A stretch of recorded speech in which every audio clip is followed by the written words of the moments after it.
এ আরামখোর বলছে ইয়াসিন সাহেবকে অ্যারেস্ট করা দরকার, জঙ্গি মনোভাব ইয়াসিন সাহেবের।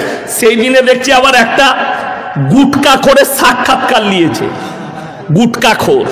আরে কে তাকে চিনে না, কোথা থেকে মালটাকে ধরেছে, সেও মুসলমান নাকি সন্দেহ, তাকে সাজিয়েও নিয়ে আসতে পারে, কোনো রাস্তার চাচা হতে পারে, কোনো মসজিদের ইমাম ফিমাম লয় চাচা, আর যদি হয়ে থাকে তার ইমান এমনি চলে গেছে, খালি শফিকুলের চ্যানেলে আসার কারণে তার ইমান চলে গেছে, আমি ফতোয়া দিলাম।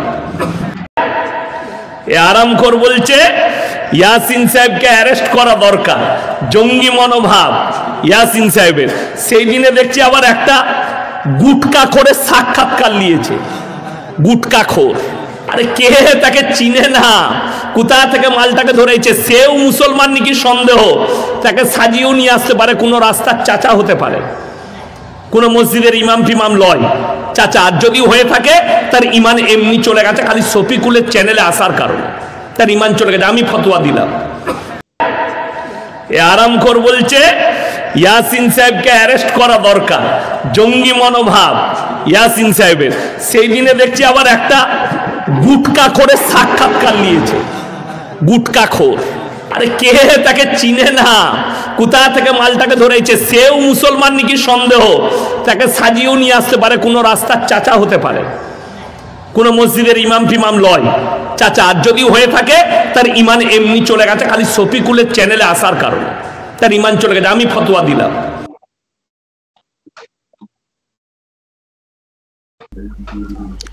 দর্শক শুনলেন মৌলানা সাহেব, হুজুর ইয়াসিন সাহেব। আমি ইনাকে নিয়ে এর আগে দুটো ভিডিও করেছি, আমাকে টার্গেট করে অনেক কথা বলেছেন, অনেক উল্টোপাল্টা কথা বলেছেন, আমার ইমান নিয়ে প্রশ্ন তুলেছিলেন, এবং আমার কথা যিনি শুনবেন, আমার সঙ্গে যিনি কথা বলবেন আমার চ্যানেলে, তারও নাকি ইমান চলে যাবে, মানে আমার চ্যানেলে আসার জন্য আর কি, কথা বললে তারও নাকি ইমান চলে যাবে, সেই ফতোয়াও আবার উনি দেখছি এখন দিয়েছেন। আমাকে কাল থেকে কেউ কেউ পাঠাচ্ছেন এই লিঙ্কটা, যে দেখুন কি বলেছেন আপনার সম্পর্কে, যে আপনি আপনার চ্যানেলে একজনের বক্তব্য শুনিয়েছিলেন না, আর এক হুজুরের, তো উনি বলেছেন যে তারও ইমান চলে গেছে, শফিকুলের চ্যানেলে আসার জন্য তারও ইমান চলে গেছে, তাছাড়া গুটকাখোর কী সব বলেছেন। হ্যাঁ সত্যি দর্শক, আমি একটা বক্তব্য আপনাদেরকে শুনিয়েছিলাম, আসলে শুনিয়েছিলাম বলতে এই হুজুর একটা কথা বলেছিলেন, লস অ্যাঞ্জেলেসে যে ফায়ারটা আর কি লেগেছে, সেটা নিয়ে এনার বক্তব্য ছিল যে ওখানে যেগুলো পশু জন্তু জানোয়ার মারা যাচ্ছে তার জন্য আমি ব্যথিত, কিন্তু মানুষ যারা মারা যাচ্ছেন তাদের জন্য আমার একদম কষ্ট হয়নি। কারণটা কি? কারণ হচ্ছে ওই আমেরিকা ইসরায়েলকে সাপোর্ট করতো প্যালেস্তাইনকে আক্রমণ করার জন্যে, আর ট্রাম্প নাকি বলেছিলেন প্যালেস্তাইনকে জাহান্নাম বানিয়ে দেবো, সেই জন্য ওখানে উপরওয়ালা কুদরতের খেলা দেখিয়েছেন, ওখানে জাহান্নাম বানিয়ে দিচ্ছে। আমি এই নিয়ে অনেক ব্যাখ্যা দিয়েছি যে ট্রাম্প কবে বলেছিলেন, ট্রাম্প তো ওই কথা বলেননি, ট্রাম্প বলেছিলেন যে যাদেরকে ধরা হয়েছে তাদেরকে ফেরত দিতে হবে আমি চেয়ারে বসার আগে, এবং সেই কথাটাও মানে ওই যেটা দাবানল যেটা হচ্ছে লস অ্যাঞ্জেলেসে, তার অনেক পরে কথাটা বলেছিলেন। তাহলে তো ট্রাম্প তো পরে কথা বললেন, তো আগুন তো লেগেছে আগে, তাহলে আপনি এটাকে কী করে ব্যাখ্যা করছেন যে উনি বলেছেন প্যালেস্তাইন, তাছাড়া প্যালেস্তাইনকে জাহান্নাম বানাবো সেটাও বলেননি, বলেছেন যে যাদেরকে ধরে রাখা হয়েছে, জিম্মি করে রাখা হয়েছে তাদেরকে মুক্তি দিতে হবে, না মুক্তি দিলে তাহলে কিন্তু মানে পুরো মধ্যপ্রাচ্যে আমি সবক শেখাবো। আলাদা করে গাজাকে প্যালেস্তাইনকে জাহান্নাম বানাবো, জাহান্নাম শব্দটাই বলেননি ডোনাল্ড ট্রাম্প। তো ওইসব ওনার মতো ব্যাখ্যা উনি দিয়েছেন। তো আর আমি যেহেতু লস অ্যাঞ্জেলেসে ফায়ার হয়েছে, আমরা বলছি ধর্ম বর্ণ সব নির্বিশেষে পাশে থাকা উচিত, যে যার মতো করে আমরা আর কি পাশে থাকতে পারবো অন্তত মানসিকভাবে, আর যারা উপরওয়ালায় বিশ্বাসী তাদের প্রার্থনা করা উচিত। ওনার বক্তব্য ছিল অন্য, মানে আমেরিকায় যা ঘটনা ঘটেছে ওই বিষয়ে যদি আমরা কোনো সিম্প্যাথি দেখাই ইমান চলে যাবে, ওই নিয়ে কোনো কথা বললে ইমান চলে যাবে, শুধু ইমানই চলে যাবে। আর উনি ফতোয়াওয়ালা, উনি ফতোয়া দিয়ে দিচ্ছেন, আর আমার কোনো ইমান নেই, এই সব আর কি আরও সব উল্টোপাল্টা কথা বলেছিলেন। তো এই সব হওয়ার পরে আমি একটা বক্তব্য শুনিয়েছিলাম, একটা বক্তব্য এসেছিল একটা হুজুরের, সন্দেশখালী এলাকার, উনি একটা সংগঠনও চালান, তার একটা বক্তব্য শুনিয়েছিলাম, তিনিও কিন্তু মুসলিম, তিনিও হুজুর, অথচ তার বক্তব্য ছিল লস অ্যাঞ্জেলেসের বিষয়ে একটা মানে বিপদ মুক্তির একটা আহ্বান, দোয়া করার আহ্বান। আমি সেটা দর্শক আজকে একবার আপনাদেরকে শোনাতে পারি উনি কি বলেছিলেন, এবং যে জন্য আবার ওই হুজুরকে উদ্দেশ্য করে উনি এরকম উল্টোপাল্টা কথা বলেছেন। এই হচ্ছেন হুজুর আব্দুল্লাহ মারুফ। আমি আপনাদেরকে দর্শক একবার আজকে শোনাই উনি কি বলেছিলেন। আমি একটা ভিডিও বার্তা পেয়েছিলাম, ডিরেক্টলি আমার সঙ্গে কথা হয়নি, ভিডিও বার্তা পেয়েছিলাম। তো উনি সেখানে কি বলেছিলেন দর্শক আপনাদেরকে আগে একটু শুনিয়ে দিই উনি কি বলেছিলেন, তাহলেই বুঝতে পারবেন এবং কেন উনাকে টার্গেট করা হচ্ছে তাহলে বুঝবেন। এবং তারপর আমি ওই হুজুরকে এখনই ডিরেক্টলি ধরবো অনলাইনে, তিনি কি বলছেন। এই রিয়াকশনটা আসার পরে ওনারা ইমান চলে গেছে বলে যেটা বলা হচ্ছে, সত্যি কি ইমান এতটাই ঠুনকো, আমি কথা বলবো তার সঙ্গে। আগে শুনুন দর্শক উনি কি বলেছিলেন। আসসালামু আলাইকুম। আমার প্রাণপ্রিয় বিশ্বের সর্বসম্প্রদায়ের মানুষের কাছে উপস্থিত হয়েছি ভারতবর্ষের সন্দেশখালী দক্ষিণ নলপাড়া কাজীপাড়া থেকে বিশ্ব মানব কল্যাণ ইসলামিয়া ট্রাস্টের সাধারণ সম্পাদক মাওলানা আব্দুল্লাহিল মারুফ। একটা খুব দুঃখের বিষয়, খুব মর্মাহত একটা ঘটনা, একটা খবর আমরা কয়েকদিন ধরে দেখছি যে আমেরিকার ক্যালিফোর্নিয়াতে বেশ কয়েকদিন ধরে মানে আগুন লেগে গিয়ে বহু মানুষের ঘর বাড়ি এবং হাজার হাজার মানুষ সেখানে ক্ষতিগ্রস্ত হয়েছেন। সেখানে সর্বসম্প্রদায়ের ভাই বোনেরা বসবাস করেন। তো আমি বিশ্ব মানব কল্যাণ ইসলামিয়া ট্রাস্টের জেনারেল সেক্রেটারি হিসাবে ভারতবর্ষ তথা ভারতবর্ষের বাইরে যে সমস্ত আমাদের সংগঠনের সদস্যরা আছেন তথা সারা বিশ্বের সমস্ত মানুষের কাছে আমি আহ্বান করছি, আবেদন করছি যে আমেরিকা ক্যালিফোর্নিয়া বাসীদের জন্য আপনারা দোয়া করুন আল্লাহর কাছে, সৃষ্টিকর্তার কাছে, প্রভুর কাছে, যাতে করে আমেরিকার ক্যালিফোর্নিয়ার এই মারাত্মক যে আগুন লেগেছে এবং এই যে ক্ষতিগ্রস্ত আমেরিকাবাসী হচ্ছেন, আল্লাহ পাক রব্বুল আলামিন তাদের সবাইকে সুস্থ রাখুন, ভালো রাখুন এবং এই আকস্মিক দুর্ঘটনা থেকে, এই আগুনের ক্ষয়ক্ষতির হাত থেকে আল্লাহ পাক তাদের সবাইকে হেফাজত করুন। আল্লাহুম্মা আমিন। আসসালামু আলাইকুম ওয়া রাহমাতুল্লাহি ওয়া বারাকাতুহু। আরামখোর বলছে ইয়াসিন সাহেবকে অ্যারেস্ট করা দরকার, জঙ্গি মনোভাব ইয়াসিন সাহেবের। সেই দিনে দেখছি আবার একটা গুটকা করে সাক্ষাৎকার নিয়েছে, গুটকা খোর। আরে কে তাকে চিনে না, কোথা থেকে মালটাকে ধরেছে, সেও মুসলমান নাকি সন্দেহ, তাকে সাজিয়েও নিয়ে আসতে পারে, কোনো রাস্তার চাচা হতে পারে, কোন মসজিদের ইমাম টিমাম লয় চাচা। আর যদি হয়ে থাকে তার ইমান এমনি চলে গেছে, খালি শফিকুলের চ্যানেলে আসার কারণে তার ইমান চলে গেছে। আমি ফতোয়া দিলাম।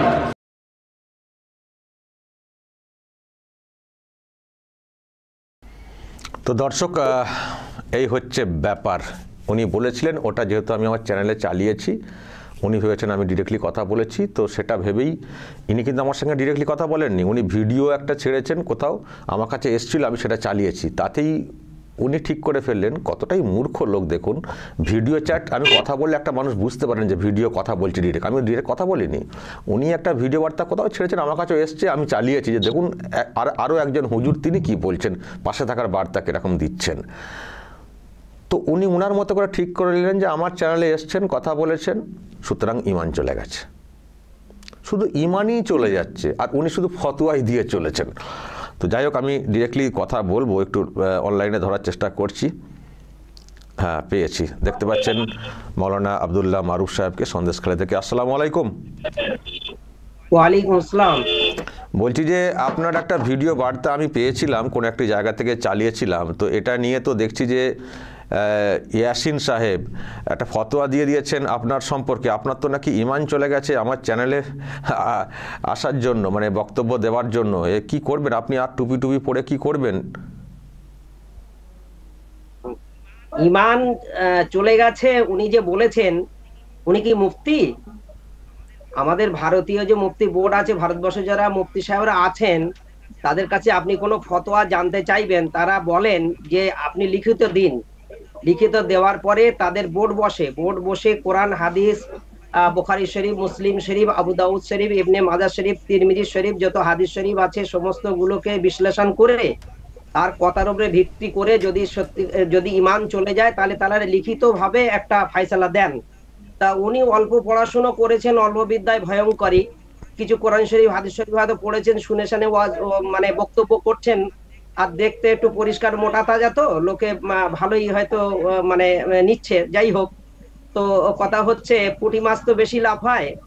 তো আমার কথা হচ্ছে ইমান চলে যাবে, ইমান চলে গেছে কাফের, এই কথাটা যিনি বলছেন, যাকে বলছেন, তিনি যদি তার যদি ইমান থাকে, তিনি যদি সত্যিকারে কোরআন হাদিসের আলোকে কাফের না হন, তাহলে যিনি বলছেন তিনি কাফের হয়ে যাবেন। অতএব আমি বাংলার মুসলমানদের বলবো, ইয়াসিন সাহেবের সঙ্গে আমি 4টা মাঘ এক স্টেজে জলসা করেছি, উনি চেনেন, ওনার আব্বা চেনেন আমাকে। আমাদের পশ্চিমবাংলা এবং ভারতবর্ষে যত বড় বড় জাইয়েদ আলেম আছেন, সংগঠনের নেতৃবৃন্দ আছে, কম বেশি আমাকে চেনেন।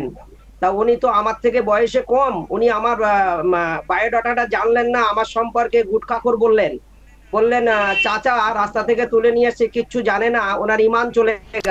আমি একটা জিনিস জানতে চাইছি, আপনি একসঙ্গে জলসা করেছেন একই জায়গায় গিয়ে?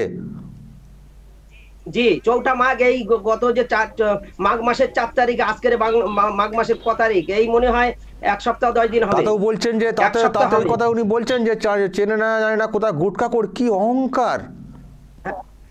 হ্যাঁ হ্যাঁ হ্যাঁ হ্যাঁ, কি অহংকার না কি মিথ্যুক! আমি তো অবাক লাগছে। আবার একসঙ্গে একটা জায়গায় জলসা করে এসছেন।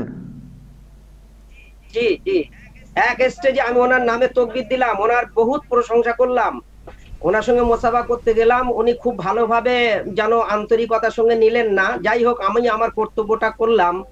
তো বর্ধমানে বহু জাইয়েদ এবং প্রবীণ আলেম ছিলেন, আলহাজ মাওলানা আব্দুল তৈয়ব সাহেব, তিনি ইন্তেকাল করেছেন। বর্ধমানে বক্তা সম্রাট মরহুম জনাব হযরত গোলাম আহমদ মুর্তজা সাহেব রহমাতুল্লাহ আলাইহি, তার সঙ্গে একসঙ্গে আমি জলসা করেছি। তারা আমাদের যথেষ্ট রেসপেক্ট করতেন। আসলে অল্প বিদ্যায় ভয়ঙ্করী। এত মিথ্যুক, আমি তো বুঝাই এত বড় মিথ্যা কথা কি করে বলতে পারেন? হুজুর হয়েছেন, মিথ্যা কথা বলছেন, একসঙ্গে এক জায়গায় জলসা করে এসছেন, আপনাকে চেনে না জানে না বলে এস্টাবলিশ করা হচ্ছে। গুটখাখোর, কোথায় রাস্তার চার্চ! আমি অবাক লাগছে, কি হুজুর, ইনার বক্তব্য হয়, মানুষ আর বক্তব্য শোনেনি না। আমি সেই জলসা কমিটির নাম্বার দেবো আপনার কাছে, সেই জলসার হ্যান্ডবিল আপনার কাছে পাঠাতে পারি, ওনার নাম আছে, আমার নাম আছে একসঙ্গে। তারপরে আচ্ছা আচ্ছা, আমাকে বলুন তো একটা কথা, আচ্ছা ইমানটা কি এতটাই ঠুনকো? মানে কে ধরুন আমাকে নয়, উনি আমাকে বেঈমান ভাবছেন, আমি মুসলমান নয় ভাবছেন। আচ্ছা এরকম তো আরও অনেক মুসলিম নন মুসলিম আছেন আমাদের দেশে, সব জায়গায় আছে। তাহলে তাদের সঙ্গে মানে নন মুসলিম তাহলে কারোর সঙ্গে কথা বললে ইমান চলে যাবে? হিন্দুর সঙ্গে কথা বললে ইমান চলে যাবে? না, ইমান কখন চলে যায়? একটা মানুষ যখন সৃষ্টিকর্তাকে অস্বীকার করে, আল্লাহকে অস্বীকার করে, তখন তার ইমান চলে যায়। আর কাফের কথাটা হচ্ছে কটাক্ষমূলক কথা, এই কথাটা আমরা খুব একটা বেশি প্রয়োগ করি না। তো যাই হোক, ইসলামে শালীনতা আছে, ইসলামে সৌন্দর্য আছে, ইসলামে মানবতা আছে, ইসলামে ভ্রাতৃত্ব আছে, ইসলামে ভালোবাসা আছে, ইসলামে সেবা আছে। মানুষ বিপদের সময় পাশে দাঁড়ানোর বার্তা আল্লাহ নবী দিয়েছেন। তা উনি যে নবীর স্টেজে উঠে জলসা করছেন আর লাগাতার যেভাবে উনি ফতোয়া দিচ্ছেন, উনি তো মুফতি নন, উনি পড়াশোনা জানেন না, উনি অল্প বিদ্যা ভয়ঙ্কর এইসব ভুলভাল কথাবার্তা বলছেন।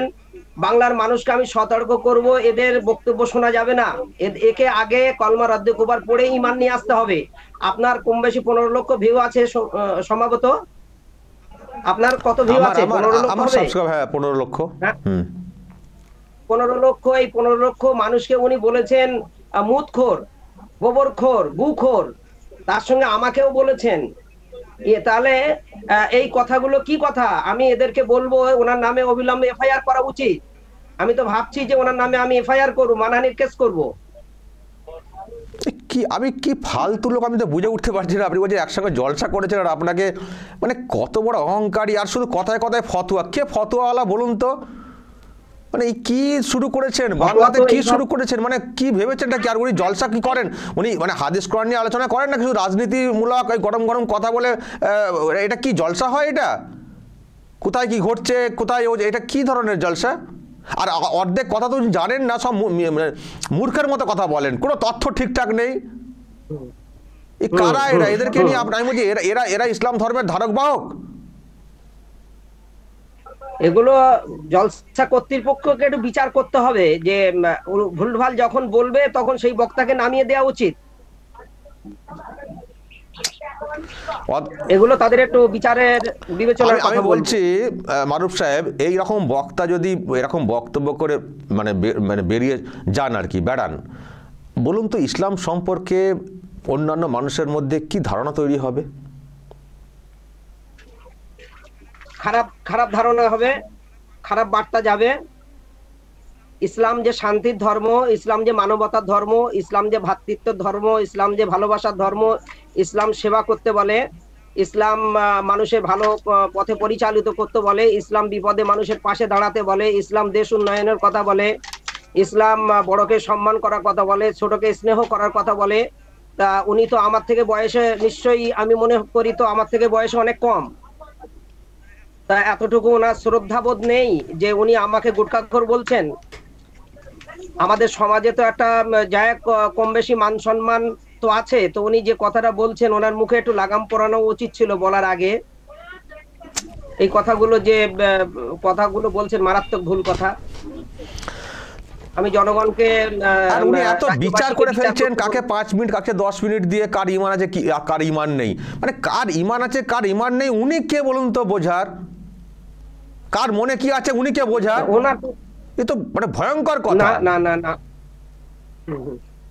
কেউ তো শফিকুল সাহেব এবং আব্দুল্লাহ মারুফ সাহেব এবং আপনার যত ভিউরা আছে তাদের সম্পর্কে কি ওনার কাছে কেউ লিখিত ফতোয়া জানতে চেয়েছেন যে এদের ঈমান আছে কি নেই? উনি কি লিখিত ভাবে কারো কাছে লিখিত নিয়ে উনি কি ফতোয়ার উত্তর দিচ্ছেন, না ওনার মন গড়া মনে যেটা আসছে সেটা উনি বলে দিচ্ছেন, যা খুশি তাই বলে দিচ্ছেন, পাগলের মতন বকছেন? মনে হয় ব্রেনের চিকিৎসা করলে ভালো হয়। আমারও তাই মনে হচ্ছে। ঠিক আছে, অসংখ্য ধন্যবাদ মারুফ সাহেব, আপনার বক্তব্য আমি চালিয়েছিলাম। আমি চাই আপনার ইমান নিশ্চয়ই মজবুত আছে, মজবুত থাকবে। আপনার সঙ্গে আপনার উপরওয়ালার বিষয় আমরা আপনার সঙ্গে আপনার উপরওয়ালার বিষয়, আল্লাহর বিষয়, এটা আমরা বলতে পারি না কার মনে কি আছে, কার সঙ্গে উপরওয়ালার কীরকম বিশ্বাস, কীরকম কানেকশন। তবে এই ধরনের কথা শুনলে খারাপ লাগে, এবং আমার চ্যানেলে আসার জন্য আপনার ইমান চলে গেছে এটা শুনলে আমার নিজেরই খারাপ লেগেছে। আমি সেজন্যই আপনাকে যোগাযোগ করলাম। ভালো থাকবেন, যে যার মতো করে আমরা দোয়া করবেন সকল। সমস্ত দর্শক মন্ডলীর কাছে আমি দোয়া চাচ্ছি, আমি দোয়া করি সবাই সুস্থ থাকুন, ভালো থাকুন, সবাইকে আল্লাহ পাক দীর্ঘজীবী করুক, সবাই মানে শান্তিতে থাকুন, একে অপরের বিপদে পাশে থাকুন। এইটা আমাদের বিশ্ব মানব কল্যাণ ইসলামিয়া ট্রাস্টের তরফ থেকে আমি সকল দেশবাসীকে, বিশ্ববাসীর কাছে আমি আহ্বান করছি, আবেদন করছি, সকলের দীর্ঘায়ু সুস্থতা কামনা করে এখানে ভালো থাকবেন, ভালো থাকবেন। দর্শক শুনলেন মারুফ সাহেব, তার বক্তব্য আপনাদেরকে সরাসরি শোনালাম, এবং কত বড় মিথ্যুক, এক মঞ্চে জলসা করেছেন আর বলছেন কে ধরে নিয়ে এসছেন, কোথায় চিনি না জানি না, কি অহংকার, এরা হুজুর। আমি আবারও বলছি শেষে, এই সব লোকের জন্য ইসলাম ধর্মের সম্পর্কে আজকে এত ভুল ধারণা তৈরি হচ্ছে অন্যদের মধ্যে।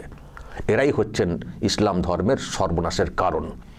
শুধু ওখানে জলসা জমিয়ে বড় বড় লেকচার দিয়ে আর কিছু পয়সা খেঁচে নিয়ে চলে গেলেই চলে না। ইসলাম ধর্মকে কীভাবে শেষ করছেন এই সব হুজুররা, এদের বিরুদ্ধে গর্জে ওঠা উচিত। আমি বলেছিলাম যে এদেরকে অ্যারেস্ট করা উচিত, আমি বলেছিলাম কথাটা, কারণ এরা সর্বনাশ করে দিচ্ছেন, ধর্মের সর্বনাশ করছেন, সমাজের সর্বনাশ করছেন, বিদ্বেষ ছড়াচ্ছেন। ফলে এদের এইভাবে থাকার কোনো অধিকার নেই। এখন আছেন, বেঁচে যাচ্ছেন, এখনকার সরকার অনুযায়ী বেঁচে যাচ্ছেন, কিন্তু এটা কিন্তু চলবে না, আপনাদেরকে বলে দিলাম এখন থেকে। দর্শক যদি বলার থাকে অবশ্যই বলবেন কিছু, নজর রাখবেন আরামবাগ টিভিতে।